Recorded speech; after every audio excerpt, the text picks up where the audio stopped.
Welcome to the weekly market recap with SC Securities. Let's take a look at some of the latest developments in the Sri Lankan economy and financial markets. In a significant development on the international stage, China has expressed its readiness to support Sri Lanka's future inclusions in the BRICS coalition, a powerful bloc of emerging economies currently accounting for over 37% of global GDP based on purchasing power parity. Sri Lanka officially submitted its request to join the alliance during the BRICS summit held in Kazan, Russia, in October last year. However, with no immediate plans for expansion, the application has been deferred for future consideration. Originally formed by Brazil, Russia, India, China and South Africa, BRICS has been steadily expanding. Egypt, Ethiopia, Iran and the United Arab Emirates were welcomed into the bloc in October 2024. Most recently, Indonesia became the 10th member, joining in January 2025. Brazil currently holds the rotating chair of BRICS. Under its presidency, the group is focusing on several strategic goals, facilitating trade and investment, developing efficient payment systems, advancing inclusive and responsible governance of artificial intelligence, and enhancing climate finance mechanism in line with the upcoming COP30 summit, also set to take place in Brazil. Public health cooperation is another key area, with efforts aimed at strengthening healthcare systems across member nations. Russia and India have previously indicated that they would consider supporting Sri Lanka's membership when the group reopens for expansion. However, these developments are unfolding amid growing tensions between BRICS and the United States. President Donald Trump has warned of imposing 100% tariffs on trade with BRICS nations should they move forward with plans to replace the US dollar in international transactions.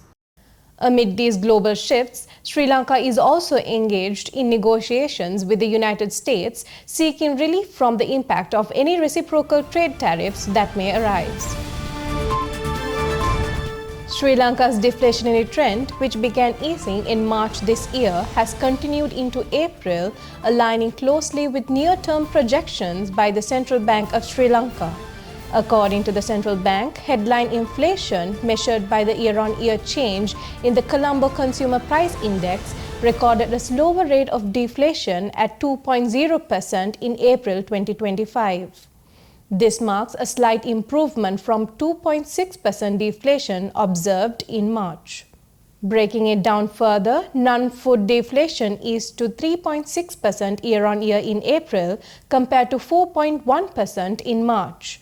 Meanwhile, food inflation moved in opposite direction, rising to 1.3% from the previous month's 0.6%. On a month-on-month basis, the overall CCPI saw a marginal drop of 0.18% in April. This was driven by a 0.12% decline in the food category and a 0.07% decrease in the non-food category. Core inflation, which filters out volatile food and energy prices and better reflects the underlying price movements, saw a slight uptick, reaching a 0.8% in April, up from 0.7% in March. The central bank stated that the deflationary conditions are expected to continue easing over the coming months. Inflation is projected to turn positive by mid-2025 and gradually settle around the targeted 5% level. Sri Lanka's current account posted a surplus for the third straight month in March, bolstered by record levels of workers' remittances and steady inflows from tourism and investment, according to data released by the central bank. The current account surplus for March stood at $459.5 million, marking a strong 76.8% increase year-on-year. Cumulatively, the surplus for the first quarter of 2025 reached $949 million. In terms of merchandise trade, the deficit widened to $395.6 million in March. However, this was a slight improvement over the February figures. The central bank noted a marginal improvement in the terms of trade as falling import prices outpaced the decline in export prices. A major contributor to the surplus was the surge in secondary income. Workers' remittances reached an all-time monthly high of $693 million in March. Meanwhile, earnings from tourism were estimated at $354 million, up from $338 million in March last year. In the investment segment, foreign inflows into government securities recorded a net gain of $49 million. However, the Colombo Stock Exchange witnessed a net outflow of $6 million during the same period. Total inflows into the securities market for the first 3 months amounted to $95 million. Gross official reserves also saw an increase, reaching $6.5 billion by the end of March.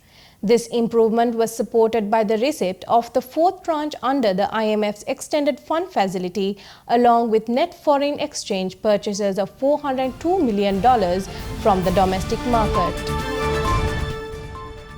Sri Lanka's state revenue marked a significant increase in January, rising over 22% year-on-year, according to the latest central bank data.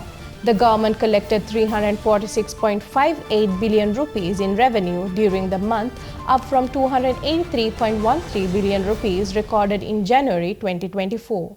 Of this, tax revenue accounted for the lion's share, totaling 321.48 billion rupees.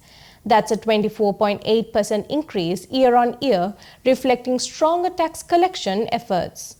On the expenditure side, total spending and net lending also rose slightly to 466 billion rupees, compared to 450.1 billion a year ago.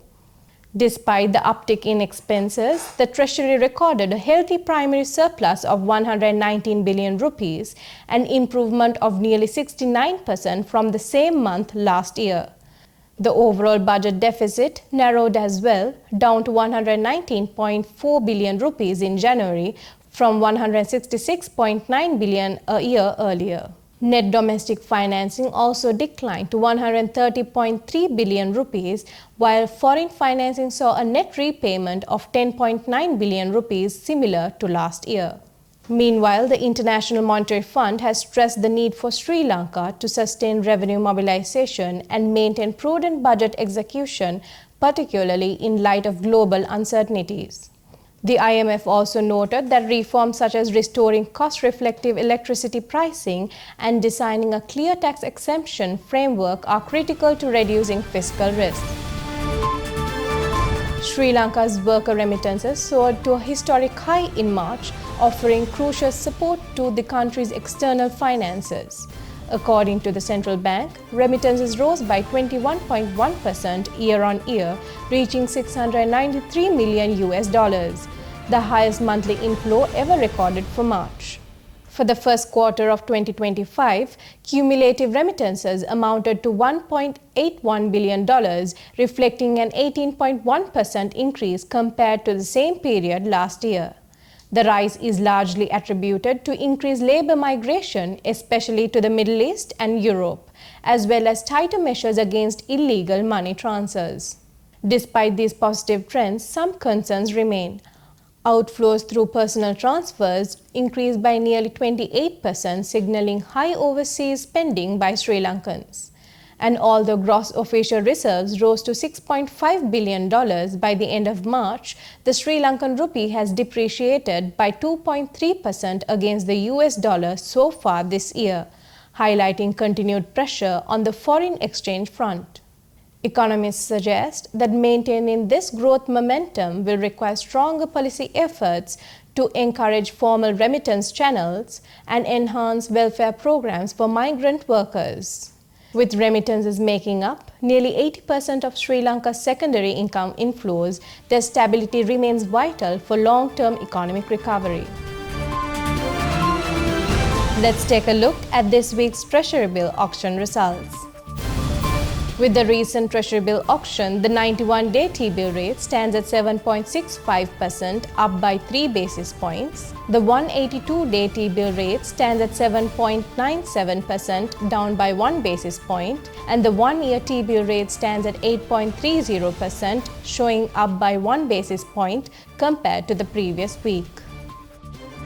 Thank you for watching. We'll be back next week.